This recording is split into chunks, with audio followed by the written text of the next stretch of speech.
Hello everybody, this is General Yanis, and in this edition of Death Card Tactics I will be looking at the Defiler, reviewing the stats and looking at its weapon options and looking at what are the best weapon options for this Death Card unit.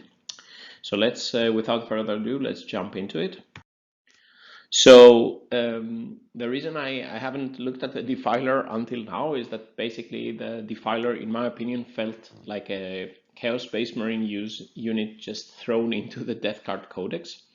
But now, with contaminated monstrosity stratagem before battle, now you can give, for example, such a unit a disgusting resilience ability, so it feels more nergly and fits better in with the army.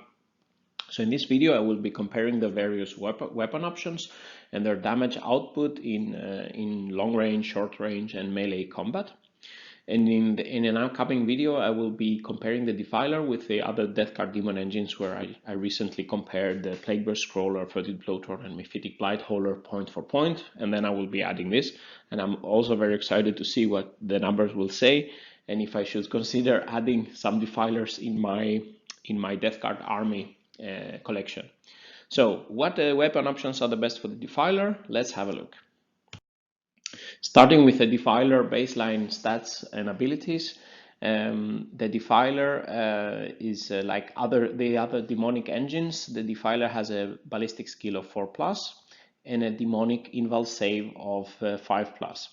The mobility is decent at 8 inches, but it's one of the abilities that can be degraded while the Defiler loses wounds. And the ballistic skill, movement and attacks will be reduced when the Defiler gets bracketed. It has a weapon skill of 4+, which makes it potent also in melee combat. It has a very high strength of 8 and the toughness is 7. And of course, it could have been, for durability reasons, it could have benefited from having a toughness 8 for many of the opponent weapons, such as, for example, the strength 4 or other strength 8 weapons out there. It has a very high amount of wounds, 14 wounds, however, no disgusting resilience, as I said before. But now we can give it the stratagem. We can use a stratagem before battle for 1 command point to give it disgusting resilience, which would definitely improve and increase the durability a lot. It regenerates also 1 lost wound per turn, so this gives us extra durability. If it's reduced to 0 wounds, it has a chance to explode on a 6. But again, remember, with a putrid detonation, we can make a vehicle auto explode if we need to make extra wounds in close combat, for example. Looking at the weapon options and the statistics for the Defiler, basically the Defiler has a base cost of 120 points. It has the standard weapon is the battle cannon and the Defiler claws, so it has a very, let's say, a heavy cannon with a very long range, and it has a standard, and it has a claws, a close combat melee weapon that is very strong. So it has a ×2 strength. So in this case, it has a strength 16. So it would be able to basically wound on 2+ for nearly every enemy unit out there. AP -3 and damage D6. The battle cannon has a strength 8, AP -2 and damage D3. Then it has basically 2 slots and for choices, and in the first one we have 3 options, and here we can select between the Reaper autocannon, the twin heavy bolter or a twin las cannon, and all of them are quite ranged weapons with 36 and 48 inches. They have the strength here, AP and damage, and we see the las cannon is the same las cannon as Space Marine or Chaos Space Marine units have, with strength 9, AP -3 and damage D6. The Reaper autocannon is a bit, let's say, funny weapon with a high strength 7, but only 1 damage and only 1 minus AP. And the twin heavy bolter is a strength 5, AP -1 and damage 1, but in the new rules it will get damage 2, so then it could be more interesting, and it will have maybe a different point cost that we need to wait and see. In the second slot, we have three options again. We have the Twin Heavy Flamer, which is a heavy 2d6 flamer weapon with a range of 8 inches. And the new rules will give it a range 12 inch when I think it's when the Space Marine Codex lands soon. It has strength 5, AP -1, and damage 1. And it's an auto hit weapon. And again, auto hit weapons could be especially interesting when the weapon skill is only 4+ and you on average miss half your shots. The Havoc Launcher is a ranged weapon. So we have the Twin Heavy Flamer that is good in short range and maybe point blank shooting range. We have the Havoc Launcher, which is a long range option with strength 5, AP 0, damage 1, and it's a blast weapon. And we have also the Defiler Scourge, which is another melee weapon that the Defiler can have. For 10 points, we get a +4 strength, -2 AP, and a straight 3 damage, which can be really good against, for example, some targets with a wound characteristic of 3 instead of using the Defiler claws that can do variable damage, for example, against the Eradicator or an aggressor with a wound of 3. And additionally, this Defiler Scourge gives us +3 attacks with this weapon. So we could use the normal 4 attacks with Defiler claws and then +3 attacks at strength 12. So it's very strong in melee. So one of the things we can notice is that we don't have any plague weapons.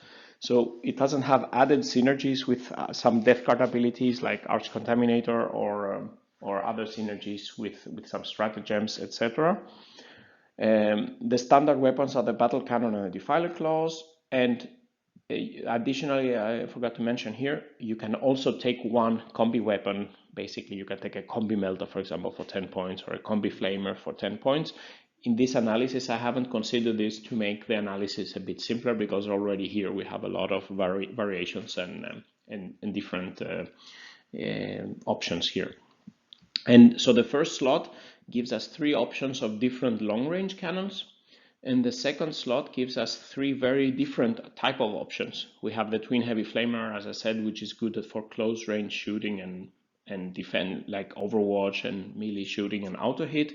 We have the Havoc Launcher, which is the cheap ranged weapon, and we have a Defiler Scourge, which is a melee weapon giving extra attacks.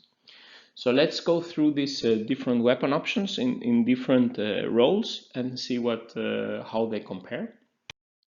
Starting with slot 1, the 3 weapons that we can compare here is the Reaper Autocannon, the Twin Heavy Bolter, and the Twin Las Cannon.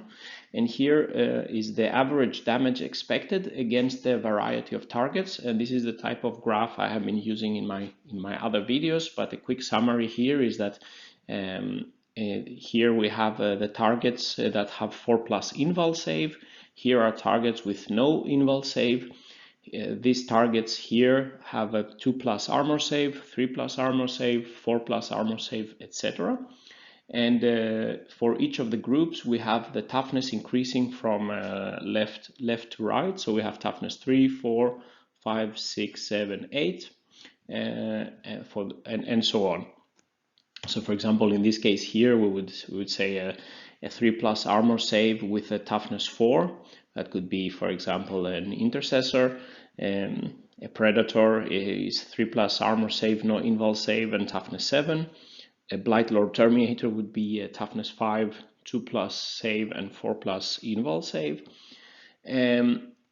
So basically, we can find all types of possible targets in this graph. Here, for example, we have sorry, the arrow should be here, but we have for example, Orc Boys with 6+ armor save and a toughness 4, for example, and 1 wound here. So what we can see here in this comparison is that for the targets with 2 or 3 wounds and more, the Las Cannon does the most damage on average. So here we see the green lines are the Las Cannon because it has a D6 damage profile. It can do a lot of damage on a multi-wound target, but for example, for a 1-wound target like a Orc Boy, then you cannot do more than 1 damage per shot. So in this case, we can see for the last cannon damage output for wound 1 targets, wound 2, wound 3, and wound more wound targets. Then it has the highest for wound 2, 3, and 4 typically. And then we have the twin heavy bolter is better for low toughness targets, and the Reaper autocannon is better, a little bit better than the twin heavy bolter for some higher toughness damage, but the last cannon at least has the best damage. So, but let's have a brief look at what the heavy bolter could look like with a new damage 2 profile. And here we see the red line. Of course, we will have double up the damage, and in this case, it's becoming quite interesting for most targets. But of course, we have to wait to see when the rule is out there and if there is any point increased in the twin heavy bolter. But definitely, it could be interesting to consider the twin heavy bolter with the new rules. If we compare the weapons in the slot 2, so basically this is the damage here, but they are quite different. So we have the Havoc launcher is the orange one. It doesn't do a lot of damage, but it has a quite low cost, only 5 points for a long range shooting Defiler. The twin heavy flamer, the dark blue line, can do quite a lot of damage, but again you have to be at close range to do this damage. And the Defiler Scourge has 3 here with the 3 extra melee attacks. For 10 points, it gives you a good melee damage, but again, you have to be in melee to use it. So, if we compare now different combinations of the slot options, and we are looking at what gives most damage per point for a long-range damage Defiler. So we assume that we are shooting at some target that's further away than 36 inches. Then it can shoot its standard battle cannon, and then the options here. So in this for the long-range damage, the best value is by taking the Havoc launcher in slot 2 as expected, because we have a little bit more damage as expected, and it has the lowest point cost. The last cannon option is the most valuable. So we see here the brown line is the twin last cannon with a Havoc launcher. It has the highest damage per point of all these combinations here. The Reaper autocannon, which is the orange, is typically the second best value. And again, for the heavy bolter, we have to see with the new rules and the point cost. The twin heavy flamer is quite the cost to carry regarding long range shooting purpose. So if you plan to shoot only in long range, then of course if you carry an expensive weapon that you're not using, of course it reduces the value per point. So for example, here you have the twin last cannon with a Havoc launcher per point damage. But if you take the twin heavy flamer that you're not shooting at long range, then of course you are reducing your damage per point. If we move into short range damage, so the Defiler is shooting at something, it's within 8 inches of some target, and this will be 12 inch soon, and look at the damage per 100 points. Then we can see in short range, the heavy flamer offers better value for points than the Havoc launcher.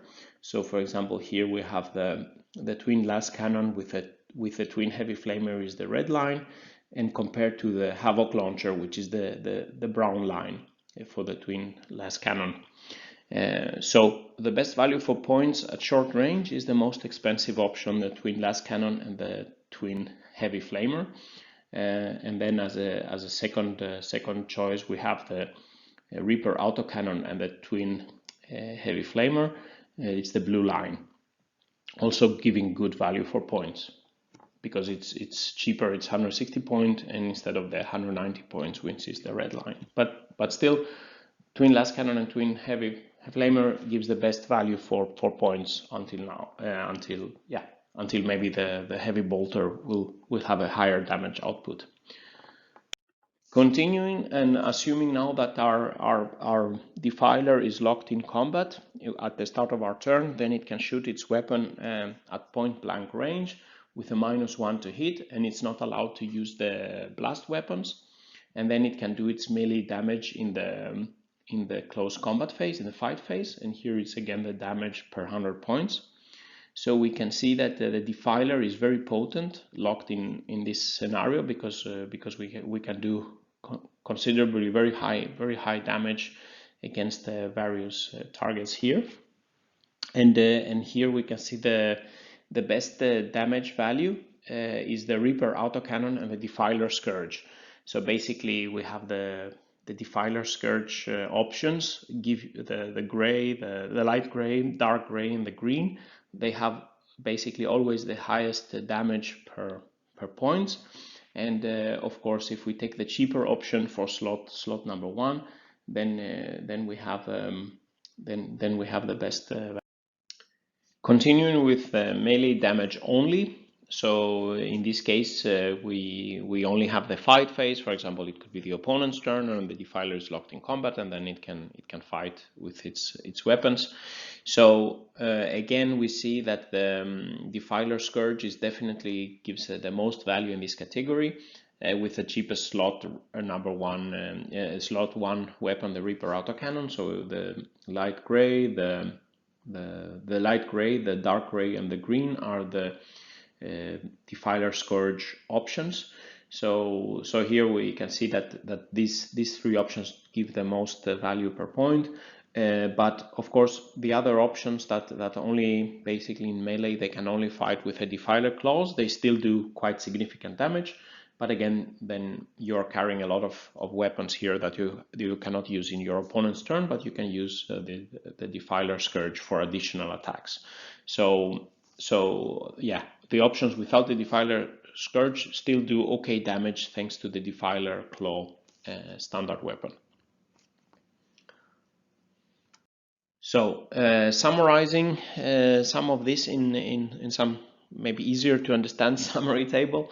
So if we look at what is the damage versus aggressors per 100 points for all the 9 different configurations that we can have for the Defiler. So for example, Reaper Autocannon and Twin Heavy Flamer, Reaper Autocannon Havoc Launcher, Reaper Autocannon and Defiler Scourge, and so on. So this is the Twin Heavy Bolters and the Twin Las Cannon down here. We have all 9 options with the cost. So here we can see the average damage per 100 points in long range. Then, as we summarized, the best damage is done with the Twin Las Cannon and the Havoc Launcher here. In short range, the Twin Heavy Flamer options are doing the most damage. And when we come to point blank and melee scenario, then we have the Defiler Scourge options doing the most damage, and in melee we have the most value is the Defiler Scourge with the cheapest cannon in slot 1, which is the Reaper Autocannon.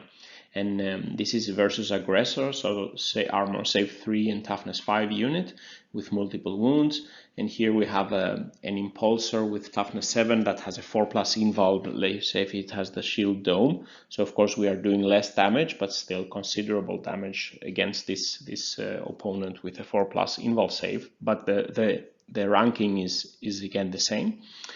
So what we can see, we can see what are the best options for every category, but we can also see where do we get the most damage for this unit, and it's basically in the melee combat we are doing twice the damage on average than we would be doing in long range or short range.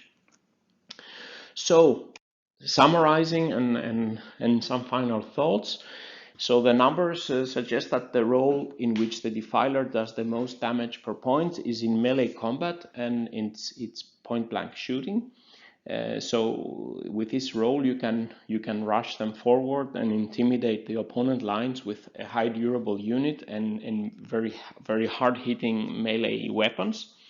And of course the best weapon loadout for this role would be the Defiler Scourge and the Reaper Autocannon for 140 points. So for 140 points we are getting a very good melee unit that still has some shooting options in long range. It has its battle autocannon and the Reaper Autocannon to do some damage in shooting. If we want something for a long range shooting, The best options are the Twin Las Cannon with the Havoc Launcher, 465 points. And the Twin Heavy Bolter and the Havoc Launcher could also become interesting when we get the new Heavy Bolter Damage 2 rules. Then it could be, it's a bit cheaper maybe, but we have to wait to the point update, but it will do similar damage as the Twin Las Cannon, and maybe better for lower wound targets. For short range shooting, you can consider the Heavy Flamer. However, if it then gets locked in melee, then it would have been better to stick with the Scourge, a Defiler Scourge, and basically the Heavy Flamer for the 30 points. I guess if you want to take it very close to shoot and then charge, for example, then you could just not shoot and have, with a Defiler Scourge, you have a cheaper unit that can do more damage in melee. So with these words, I think for the so I will try to compare now this average point for point values with the previous units, the Plagueburst Crawler, the Myphitic Blighthauler, and the Foetid Bloatdrone, to see if the Defiler is maybe even a better option than some of these options or some of the roles. So with these words, it concludes this video. What do you think about the Defiler and this analysis? Do you agree that it makes good sense to use it as a melee option rather than a long-range cannon platform? What is maybe some of your experiences in using it on the battlefield? So if you like this video, please press like, and please subscribe the channel, leave some comments, and with these words, General Yanis is signing out. Stay safe out there, and bye-bye.